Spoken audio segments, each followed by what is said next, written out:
दोस्तों, सियासी रंजिशें हमेशा से ही तलवार की नोक पर लिखी गई है।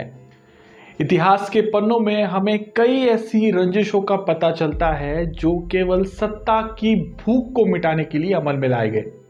आज का ये वीडियो भी ऐसे ही एक साजिश कम रंजिश पर आधारित है। ये कहानी है अकबर के सबसे चहीते दरबारी अबू फजल और अकबर के बड़े बेटे जहांगीर के बीच चल रहे मनमुटाव की, जिसने आगे चलकर अबू फजल की जान तक ले ली। अबू फजल अकबर के दरबार के नवरत्नों में से एक थे। आईने अकबर और अकबरनामा इन्होंने ही लिखा था।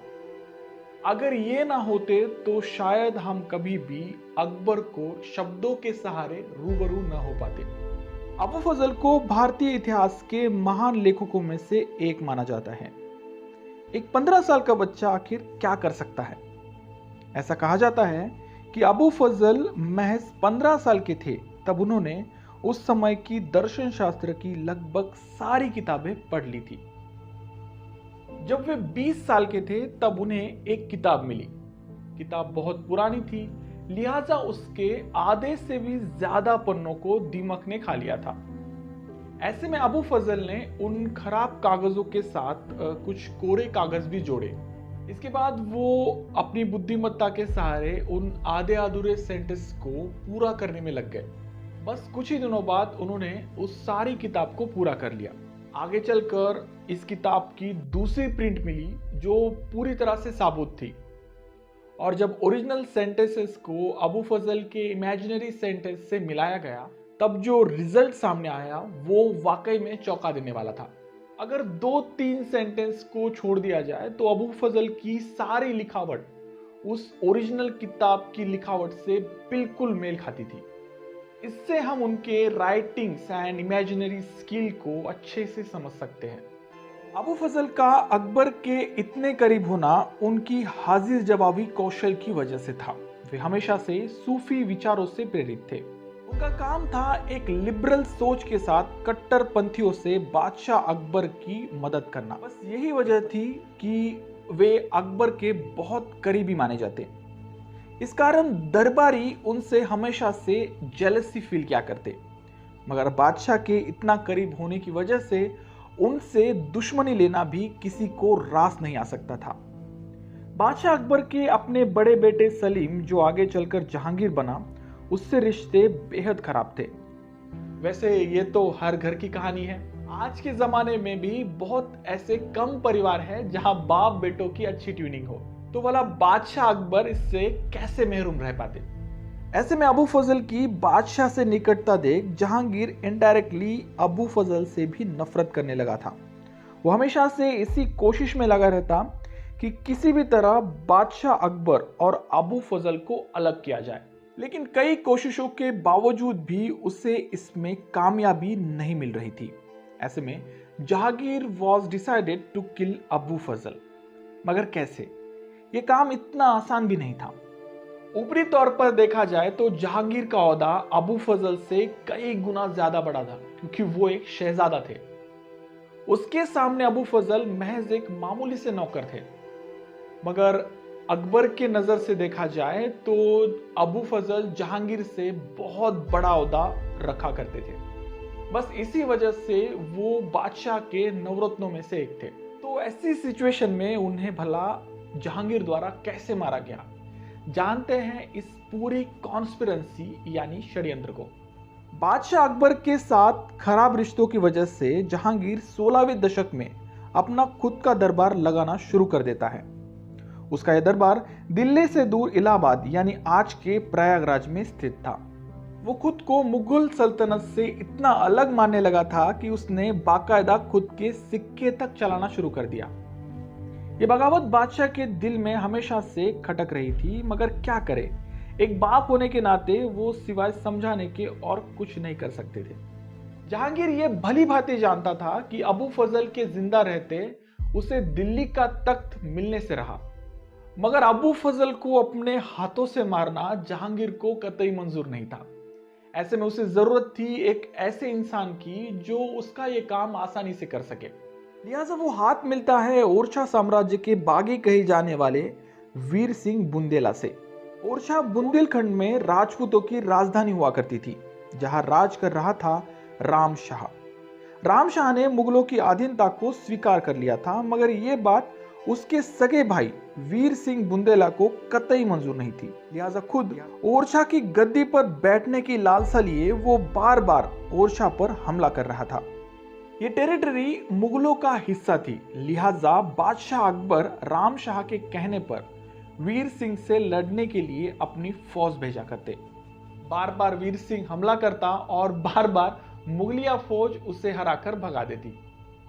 इस सिलसिले से परेशान होकर वो आखिरकार जाता है जहांगीर के पास फेवर मांगने के लिए। एक सेम एनिमी होने की वजह से Jahangir was ready to help Veer Singh Bundela. उस समय बादशाह अकबर दक्कन के मामले को लेकर हमेशा से परेशान रहता था। वहां पनप रही आदिल शाही और निजाम शाही उसके पैरों का कांटा बन चुकी थी। इस चुभते दर्द को खत्म करने के लिए बादशाह अकबर अपने सबसे पसंदीदा वजीर अबू फजल को दक्कन विजय के अभियान पर भेजते हैं। इस काम के लिए बादशाह अकबर ने अबू फजल को एक और भी जिम्मेदारी सौंपी थी, और वो थी वापस आते समय जहांगीर से मिलकर उसे मनाकर वापस दिल्ली ले आना। अब उस वक्त अबू फजल को दक्कन से भी ज्यादा जहांगीर को मनाना मुश्किल लग रहा होगा। इन दोनों के बीच तो मनमुटाव था ही, मगर इसे बादशाह अकबर के सामने कैसे बयां किया जाए। ऐसे में बादशाह अकबर का हुक्म सराखों पर रखकर अबू फजल निकलते हैं दक्कन के लिए। दक्कन का मसला निपटा कर Abu Fazal was moving toward the Allahabad. उनका इलाहाबाद जाने का मकसद था बादशाह अकबर के कहे अनुसार शहजादा सलीम यानी जहांगीर को मनाना और अपने साथ ले बादशाह के सामने हाजिर करना। वही दूसरी ओर इलाहाबाद में बैठा सलीम अबू फजल को रास्ते से हटाने की तरकीब सोच रहा था। ऐसे में शिकार अगर खुद चल के आए तो बात ही कुछ अलग होती है। लिहाजा सलीम यानी जहांगीर द्वारा भेजा जाता है वीर सिंह बुंदेला को अबू फजल को मारने के लिए, इस शर्त पर कि अगर वो अबू फजल का सर लाता है तो सलीम उसकी मदद करेगा ओरछा के तख्त को पाने के लिए। ये वीर सिंह बुंदेला के लिए बहुत अच्छी डील थी। लिहाजा वो चल पड़ता है अबू फजल को मारने के लिए। उधर अबू फजल को जहांगीर की इस चालाकी का पता चल चुका था, मगर उनके लिए वीर सिंह महज एक डाकू था, लिहाजा उसके डर से अपना खुद का रास्ता बदल देना उन्हें कतई मंजूर नहीं था। अबू फजल के साथी नोबल्स ने उन्हें कई बार समझाने की कोशिश की कि हम इस सिचुएशन में नहीं है कि उन्हें उनसे लड़ा जाए, क्योंकि हमें अभी क्या करना है, अकबर के कहे अनुसार सलीम को समझाना है और उसे वापस लेके जाना है। तो ऐसी सिचुएशन में हम क्या करते हैं, रास्ता बदल लेते हैं और दूसरे रास्ते से सलीम के पास पहुंचते हैं। मगर अबू फजल को यह कतई मंजूर नहीं था। उनका मानना था कि डाकुओं की क्या मजाल कि वो हमारा रास्ता रोके।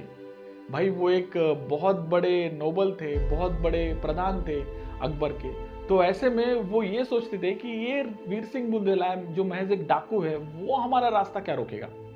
मगर उनका ये ओवर कॉन्फिडेंस ही उन्हें ले डूबा। 12 अगस्त 1602 का वो दिन जब अबू फजल अपनी सेना के साथ आराम फरमा रहे थे। ऐसे में वीर सिंह बुंदेला उन पर एक सरप्राइज अटैक करता है। यह हमला इतना जोरदार था कि मुगल सेना इससे संभले इससे पहले वीर सिंह बुंदेला ने अबू फजल को मौत के घाट उतार दिया था। वाकई में यह मुगल सल्तनत की बहुत बड़ी हानि थी। अबू फजल बादशाह अकबर के बहुत करीबी माने जाते थे, लिहाजा उनकी मौत की खबर बादशाह को देना बाकी सरदारों के लिए बड़ा इम्तिहान साबित होने वाला था। उस समय यह रिवायत हुआ करती थी कि अगर दरबार के किसी भी महत्वपूर्ण इंसान की अगर मौत हो जाए तो एक नीला कपड़ा पहनकर हाथ में लपेटकर बादशाह के सामने हाजिर होना। इससे बादशाह को पता चलता था कि किसी अजीज की मौत हो चुकी है। अबू फजल के मौत के बाद भी इसी नियम को अमल में लाया गया। उनकी मौत की खबर सुनकर बादशाह अकबर को बहुत दुख हुआ। ऐसे में वो कहते हैं कि शहजादा सलीम अगर तख्त चाहता था तो उसे मुझे मारना था, ना कि अबू फजल को। एकाएक उनके मुंह से एक शेर भी निकला, जब शेख हमारी ओर बड़े आग्रह से आया तब हमारे पैर चूमने की इच्छा को बिना सिर पैर के आया। मतलब ये था कि अबू फजल का सर कटा हुआ था और इसी हालत में उन्हें बादशाह के सामने हाजिर होना पड़ा था। अकबर अबू फजल की मौत से कभी उभर ही नहीं पाए। इसके 3 साल बाद उनकी भी मौत हो गई। तो ये थी कहानी उस वक्त के महान फिलोसोफर राइटर अबू फजल की। जाते जाते एक आसान सा सवाल दोस्तों, अकबर के नवरत्नों में से एक और नवरत्न ऐसे थे जिनकी कुशाग्र बुद्धिमत्ता की वजह से अकबर उन्हें बीरबल के नाम से जानते थे, यानी उनका नाम उन्होंने बीरबल रखा था। इतिहास में भी उन्हें इसी नाम से जाना जाता है। ऐसे में सवाल ये आता है कि उनका असली नाम क्या था। अगर आपको इसका जवाब पता है तो कमेंट बॉक्स में लिखना ना भूलें। वीडियो अच्छा लगे तो प्लीज इसे लाइक कर अपने दोस्तों में शेयर करें। और हाँ, आपको अगर मेरा काम अच्छा लगता है तो प्लीज चैनल को सब्सक्राइब कर देना। मिलते हैं अगले वीडियो में ऐसे ही किसी इंटरेस्टिंग टॉपिक को लेकर। तब तक के लिए धन्यवाद।